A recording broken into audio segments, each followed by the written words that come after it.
Assalamualaikum warahmatullahi wabarakatuh. Bismillah walhamdulillah wassalatu wassalamu ala rasulillah Sayyidina Muhammad ibn Abdillah wa ala alihi wa sahbihi wa man tabi'a wa nasar wa wala. La hawla wa la quwata illa billah. Amma ba'du, rabbi israh li sadri wa yassir li amri wahlul 'uqdatam min lisani yafqahu qawli. Rabbi israh li sadri wa yassir li amri wahlul 'uqdatam min lisani yafqahu qawli. Rabbi israh li sadri wa yassir li amri bijahi sayyidina Muhammadin sallallahu alaihi wasallam. Ila hadrati sayyidina wa habibina wa syafiina maulana Muhammadin sallallahu alaihi wasallam. Al-Fatihah. A'udzu billahi minasy syaithanir rajim. Bismillahirrahmanirrahim. Alhamdulillahirabbil alamin arrahmanir rahim maliki yaumiddin. Iyyaka na'budu wa iyyaka nasta'in shiratal mustaqim shiratal ladzina an'amta 'alaihim ghairil maghdubi 'alaihim waladdallin. Bacaan kita halaman 92. Bismillahirrahmanirrahim. Qala Nabi sallallahu alaihi wasallam, ta'atun nisa'i nadamatun. Rawahu Ibnu Asakir an Sayyidah Aisyah. Nabi bersabda, ta'atun nisa'i nadamatun. Taat menurut kepada perempuan, nadamatun itu akan menimbulkan sifat penyesalan. Ta'atun nisa nadamatun. Kita patuh dan taat kepada perempuan, nadamatun itu akan menimbulkan rasa penyesalan. Ya. Memang hadisnya ini termasuk hadis yang dhaif, ya.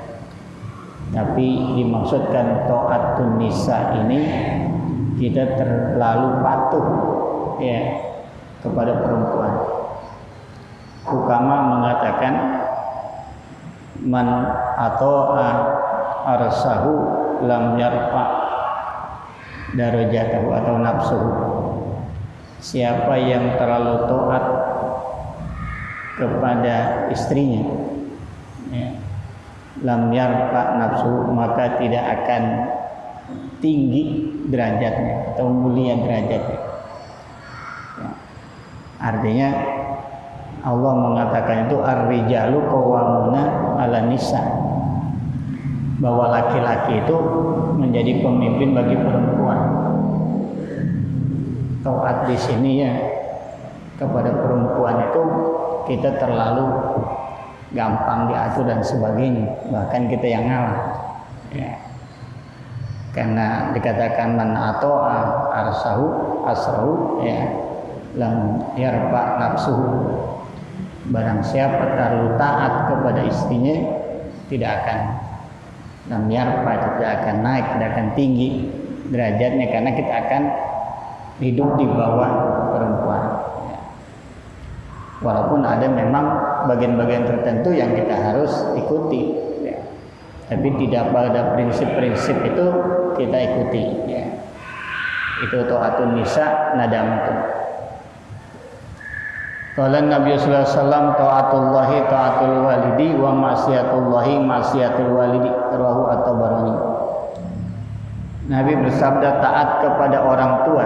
Al-walid itu termasuk al-walidah, ya. Walid itu bapak, al-walidah itu ibu. Di sini dikatakan al-walid itu termasuk al-walidah, bapak dan ibu. Jadi taatnya kita kepada orang tua itu bukti taat kita kepada Allah. Wa ma'siyatullahi ma'siyatul walid, dan durhakanya kita kepada orang tua, ya, al-walid, al-walidah itu termasuk kita kepada Allah. Jadi taatnya kita kepada orang tua itu termasuk taat kita kepada Allah. Durhakanya kita kepada orang tua itu juga termasuk durhakanya kita kepada Allah. Termasuk di dalam kita taat kepada orang tua itu, kita jangan membawa orang yang tidak disukai oleh orang tua, ya, di situ. Jadi jangan sampai kita berteman kepada orang yang memang orang tua kita ngedemen sama dia, gitu. Ya. Jadi harus firq gitu. Ya. Bahkan ada satu hadis ya, kisah di zaman Nabi itu ada perempuan yang diperintahkan orang tuanya untuk mentalak istrinya karena ada sifat-sifat orang perempuan ini yang tidak disukai oleh orang tuanya. Kemudian lapor kepada Nabi, ya kata Nabi, tolikha, ya tolaklah dia. Kalau memang ada sesuatu hal yang tidak disukai oleh orang tua yang sangat mendasar. Walaupun ada ulama mengatakan ya tidak perlu kita taat juga ketika memang hal dalam keadaan normal gitu. Ya, karena la ta'ata li makhluqin bi ma'siyati rabbi. Tidak boleh kita taat kepada makhluk di dalam kita maksiat kepada Allah. Ya. Jadi taatul walid itu taatullah. Kita taat kepada orang tua itu termasuk kita bagian dari taat kita kepada Allah. Dan durhakanya kita kepada orang tua itu termasuk durhakanya kita kepada Allah. Qala Nabi sallallahu alaihi wasallam taatul isnaini kafil salasah wa ta'atus salasah kafil arba'ah. Rawal Bukhari wa Muslimun an Abi Hurairah. Nabi bersabda taatus isnaini kafil salasah. Makanan 2 orang itu cukup untuk 3 orang. Wa ta'amus salasah kafil arba'ah. Dan makanan untuk 3 orang itu cukup untuk 4 orang. Ya. Ini pernah dimuskilkan ya, oleh Imam Ibnu Abi Salam kepada bagaimana makanan 2 orang ini cukup untuk 3 orang. Kata Imam Waqi, memang kalau makannya di piring ya, itu memang 1 orang ya 1 piring. Berarti 2 orang ya cukup untuk 2 orang. Tapi kalau dicampur ya, makanan 2 orang itu cukup untuk 3 orang. Kalau bahasa kita di Banjur itu cukup tuh 2 orang untuk 3 orang. Dan makanan di sini bukan makanan untuk mengenyangkan. Ya.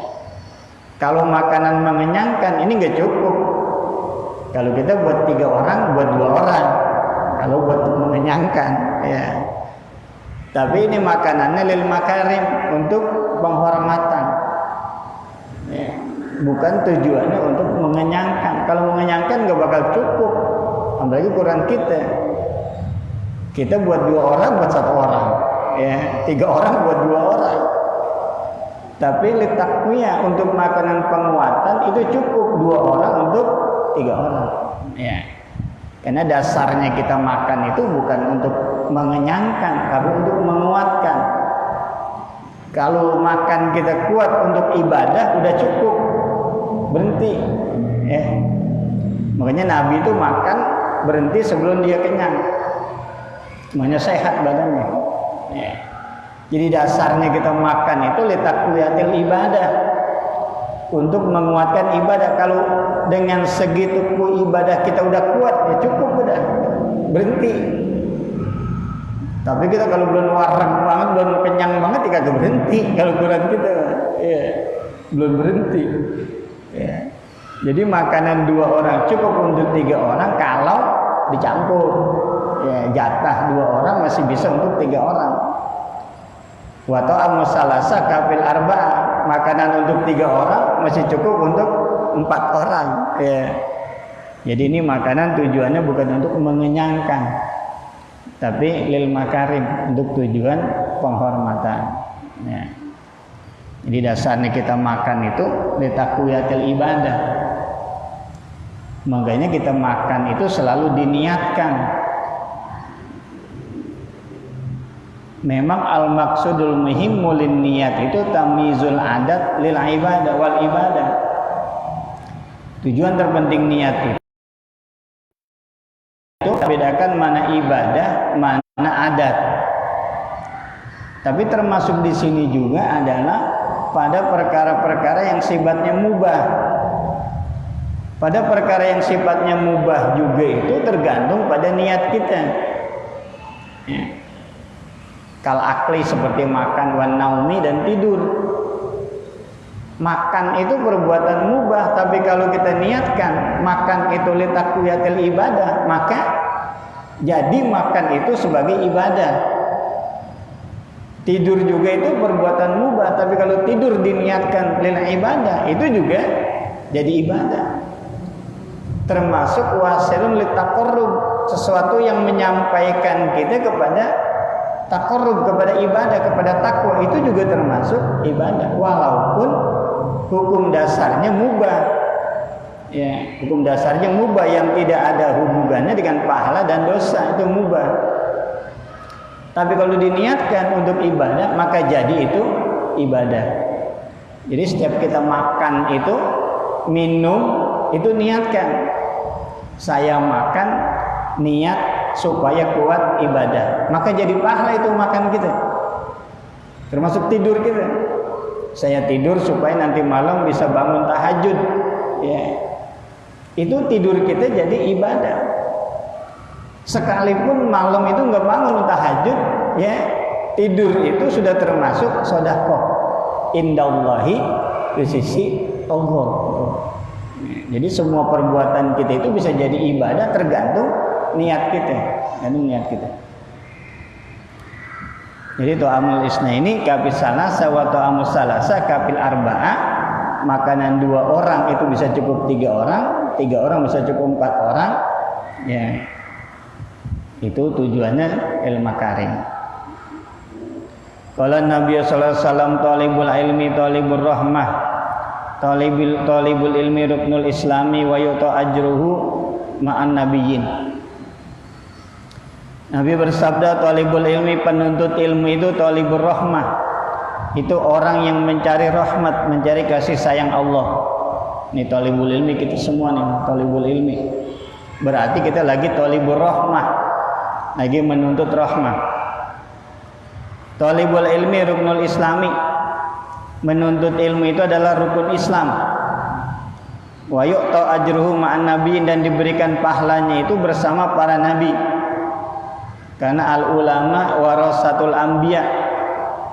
Ulama itu pewaris para nabi. Maka penuntut ilmu itu termasuk warasatul anbiya. Penuntut ilmu itu termasuk pewaris para nabi. Maka diberikan ganjarannya itu bersama para nabi. Ini kita, ya, talibul ilmi. Bahkan nanti banyak lagi tuh hadis-hadis yang lain tentang keutamaannya menuntut ilmu. Tapi Imam Ghazali mengatakan, ya, aqobatul ilmi aqobatun ka'udun,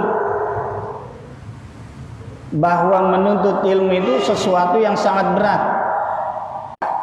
Ya. Buat apa menuntut ilmu? Yang nuntut juga begitu-begitu aja, kata setan, ya. Sehingga timbul di dalam hati kita kewaswasan di dalam menuntut ilmu. Ya. Setan mengatakan ulama udah banyak, ustadz udah banyak, dia juga tuh yang pada ngaji begitu-begitu aja, gitu kata setan tuh. Sehingga kekhawatirannya azimun besar. Timbullah di dalam diri kita kewaswasan, iya juga bener, ya. Dia ngaji mulu begitu aja. Ya, beda kalau gitu jangan ngaji dah. Ya. Itu setan selalu membisikkan di dalam hati kita. Waqat syadidun, dan memutuskannya itu juga syadid, berat. Jadi penuntut ilmu itu termasuk aqobah yang berat. Ya, berat karena setan tidak mau nih kita jadi orang pinter tuh, nggak mau. Ya. Setan maunya kita menjadi orang yang jahil. Apalagi al-qanaatu bil jahli, orang yang sudah cukup dengan merasa cukup dengan ilmunya. Ya. Jadi al-qanaatu bil jahli itu orang yang sudah merasa cukup dengan kebodohannya. Udah dah, enggak usah ngaji lah, cukup dah, ya. Itu namanya al-qanaatu bil jahli. Jadi kaudun aqobatun kaudun, termasuk rintangan yang berat di dalam menuntut ilmu. Karena dengan menuntut ilmu kita akan tahu. Makanya ilmu yang wajib nanti apa yang dituntut. Menurut Imam Ghazali itu cukup 3 ilmu yang wajib kita tuntut. Nanti tolabul ilmi paridotun itu apa? Tolabul ilmi paridotun yang pertama ilmu tauhid, yaitu ilmu di mana kita ma'rifatullah, ilmu mengenal Allah, itu wajib. Yang kedua ilmu fikih, ilmu syariat, itu wajib kita tuntut di dalam menyempurnakan ibadah kita kepada Allah. Itu ilmu syariat, harus dituntut tuh, fardhu, wajib. Yang ketiga ilmu sir, ilmu tasawuf, ilmu akhlak, itu wajib kita tuntut. Di mana nanti kita tahu dengan ilmu tasawuf itu, dengan ilmu akhlak itu, apa itu ikhlas, apa itu riya dan lain sebagainya. Ya, yang dikatakan itu ilmu qulub, ilmunya hati. Sehingga hati kita ini bersih daripada kadurun, daripada kotoran-kotorannya kayak riya, hasud, dengki dan sebagainya. Ini 3 ilmu yang wajib kita tuntut. Ilmu tauhid, kita kenal Allah, karena mengenal Allah itu harus secara ilmu, secara hakikat, tidak boleh kita itba, ya, taklid, tidak boleh di dalam tauhid itu kita taklid, kecuali memang orang yang sudah tidak sanggup lagi belajar. Kalau buat kita nggak boleh dalam tauhid itu taklid, ya. Kalau ada orang mengatakan Allah itu wujud, kemudian kita katakan saya ikut, itu nggak boleh. Ya, kita harus tahu sedalil-dalilnya bahwa sifat Allah yang wajib, yang mustahil dan yang jaiz, tidak boleh taklid.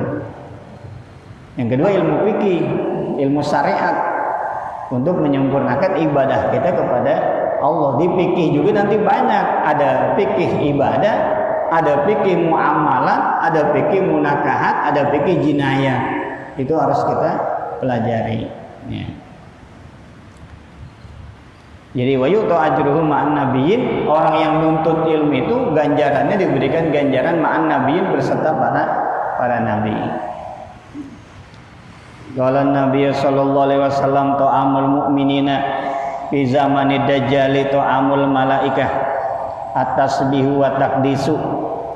Paman kana mantikuhu yauma izin at-tasbih wa taqdis azhaballahu anhu ju'a. Rawal Hakim an Ibnu Umar. Nabi bersabda, ta'amul mu'minina fi zamanid dajjal ta'amul malaikah. Makanannya orang mukmin di zaman dajjal itu adalah makanannya malaikat. Jadi nanti akhir zaman itu akan ada orang yang namanya dajjal.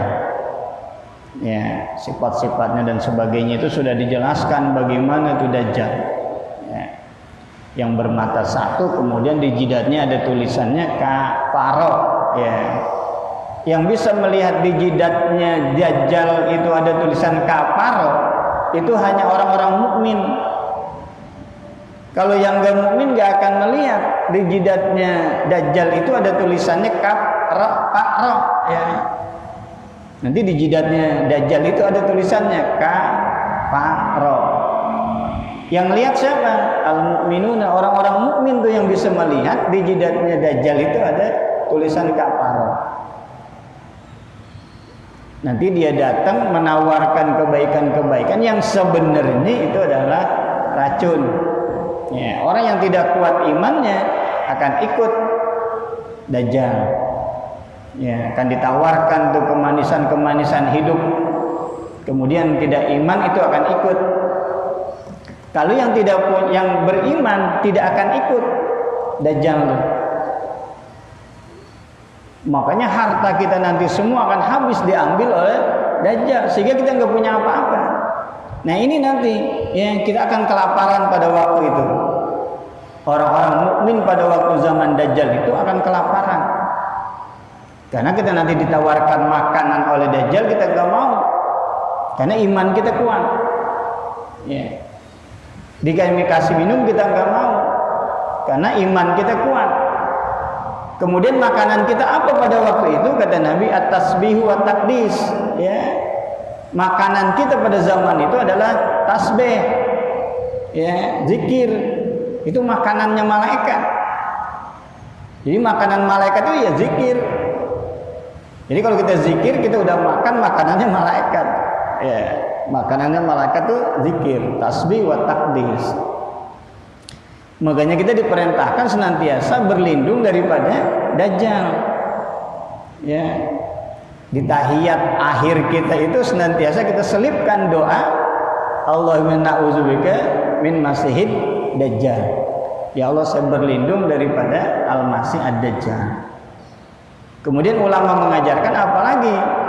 Ya, kita diperintahkan itu membaca 10 ayat awal dari surat Al-Kahfi. Ya, surat Al-Kahfi itu 10 ayat awal itu kita senantiasa baca. Karena itu perlindungan kita dari Dajjal. Syukur-syukur bisa dihafalkan, kemudian dijadikan wiridan. 10 ayat awal dari surat Al-Kahfi itu benteng kita untuk menghadapi Dajjal. Mudah-mudahan kita nggak ketemu, ya. Mudah-mudahan nggak ketemu. Karena kalau kita ketemu pada zaman itu luar biasa, ya. Zaman yang paling berat itu nanti akhir zaman turunnya Dajjal.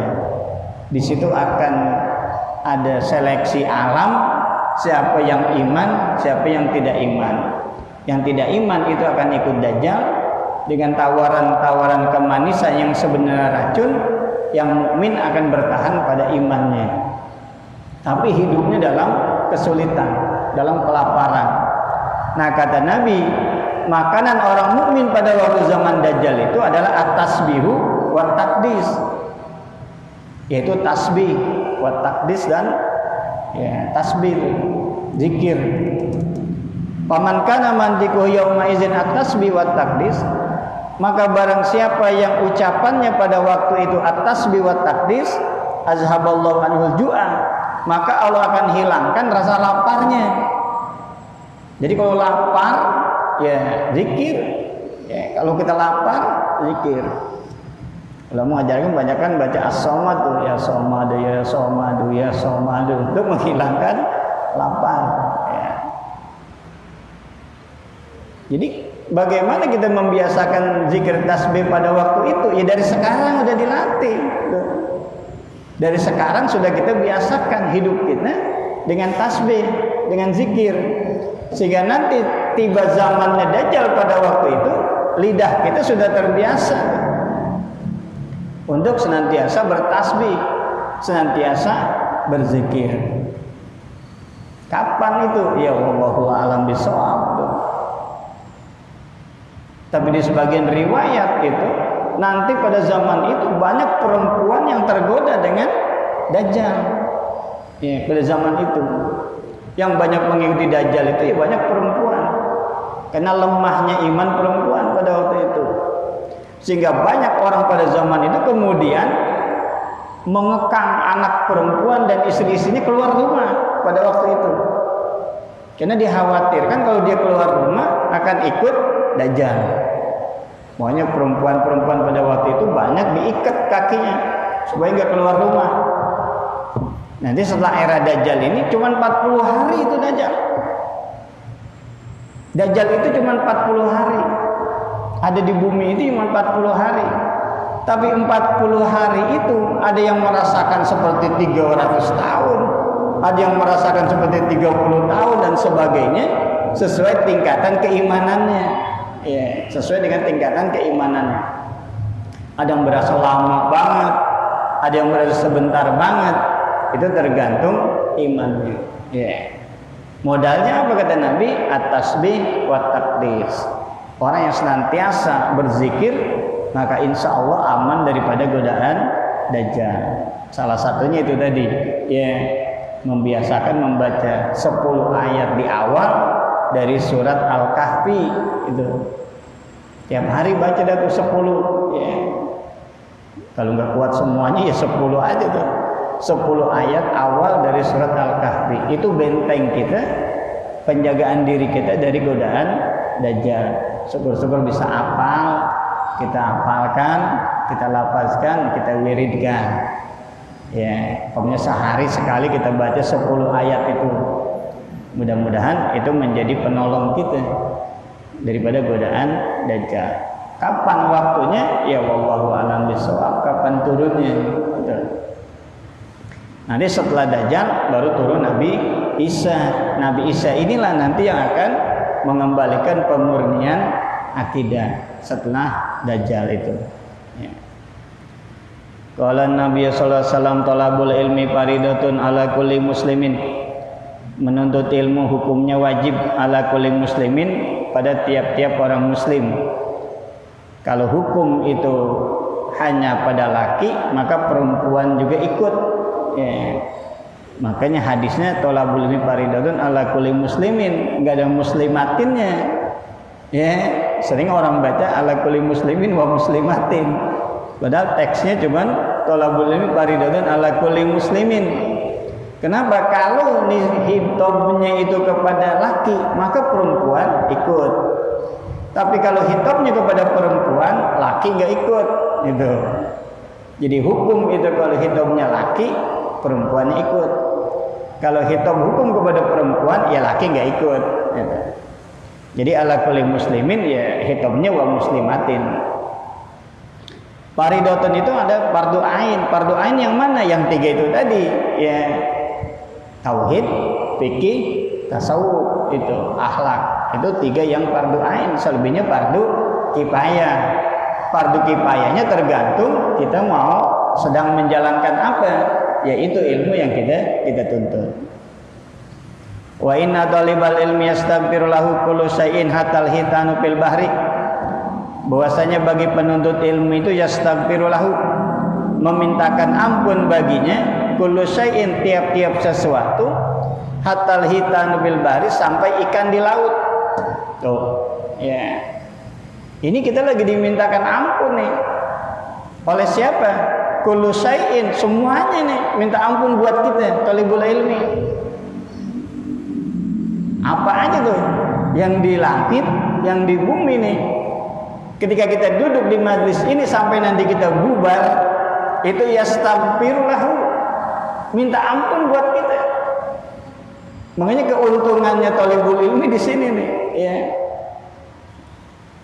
Makanya kata Nabi, sa'atun fil majlisi khairun min alfi raka'atin. Satu saat kamu ada di majlis ilmu itu lebih baik daripada sholat 1000 rakaat. Bahkan di hadis lain dikatakan man hadara majlisan, barang siapa menghadiri majlis ilmu. Hadir itu ya hadir, ya datang. Urusan di sini ngapain, urusan belakangan, yang penting man hadara, siapa yang hadir. Yastaghfiru lahu kullu syai'in hatal hitanu fil bahri, sampai ikan di laut itu minta ampun buat kita. Nih, dari maghrib sampai isya, berapa banyak tuh yang mintakan ampun buat kita, luar biasa. Maka kata Allah kepada malaikat, ishadu ya malaikati inni maghfurun lahum. Wahai malaikat, saksikan nih bahwa aku sudah mengampuni. Nanti begitu kita bubar dari majlis, dosa kita udah diampuni semua. Ya, Allah itu bersaksi. Ya, ishadu ya malaikati, saksikan nih wahai malaikat, ini mustaghfirullah. Saya udah mengampuni nih orang-orang yang duduk di sini, nanti ketika kita bubar majlis udah enggak ada dosa kita itu. Dosa mana yang diampuni? Dosa kita kepada Allah. Dosa kecil kita kepada Allah yang diampuni. Adapun dosa besar tidak ada jalan kecuali taubat. Yang tidak diampuni juga dosa kita sesama kita. Itu tidak diampuni kecuali kita sudah saling memaafkan, sudah saling mengikhlaskan, saling meredokan. Dosa-dosa kecil kita udah habis. Nanti kita bubar udah nggak ada dosa kecil kita kepada Allah, udah nggak ada, habis sudah, ya habis. Enak benar, setengah jam doang kita duduk, tapi dosa kita sudah diampuni. Makhluk semuanya minta ampun kepada kita. Kenapa? Karena kita menuntut ilmu, kita tahu mana binatang yang boleh dimakan, yang nggak boleh dimakan. Kita tidak boleh kasar kepada binatang. Boleh kita sembelih hanya untuk makan. Makanya binatang mintakan ampun buat kita, karena dengan ilmu kita tahu. Sampai akhlaknya aja sama ikan itu, ya, ikan itu nggak boleh kita menyiksa ikan tujuannya untuk makan, tapi akhlaknya apa? Tungguin biar dia mati sendiri, baru kita masak. Kalau kita enggak, kita getok palanya. Ya, habis dia lepok-lepok baru kita goreng. Ya. Ya. Sampai diajarkan akhlak itu bagaimana kita mau makan ikan itu ambil seperlunya aja. Kemudian jangan diseksa itu ikan ketika kita mau makan, tapi tungguin biar dia mati. Dia mati baru kita goreng. Ini enggak. Ya. Kita ketok kepalanya pakai martil. Habis penyiksaannya udah luar biasa tuh. Bagaimana terkeksanya dia kita gebuk tuh. Iya. Kalau kita kan gak mati-mati, pasti mati dia. Cuma kita aja gak sabar kan gitu. Kita gak kesabaran. Padahal akhlak kita begitu. Termasuk motong binatang itu ada akhlaknya, ada adabnya. Kita dianjurkan dalam keadaan bersuci ya, ketika motong binatang tuh pisaunya harus ditajemin supaya tidak terlalu menderita. Tidak boleh itu binatang yang mau disembelih ngelihat temannya yang lagi disembelih. Itu kalau kita kan enggak, kita liatin aja tuh. Makanya kambing pada stres begitu lihat temannya dipotong, stres nih. Wah, harus jadi saya tuh gitu. Ya. Itu adabnya begitu. Harus madhab kiblat dan sebagainya. Karena dengan ilmu itu kita akan tahu, sehingga dia tuh mintakan ampun buat kita. Termasuk pohonan, bagaimana merawatnya, nggak boleh kita nebang pohonan yang masih muda-muda dan sebagainya. Itu ada aturan-aturan. Sehingga dengan ilmu itu mereka mintakan ampun buat kita. Walaupun di tafsir lain mengatakan kita minta ampun, ini semua mengamini pengampunan kita kepada Allah. Ya. Jadi di dalam pengertian lain bukan dia mintakan ampun buat kita, tapi begitu kita minta ampun kepada Allah, ini semua ya yastaghfirullahu kullu syai'in hatal hitanu fil bahr itu begitu kita berdoa kepada Allah, begitu kita minta ampun kepada Allah, mereka semua ikut memintakan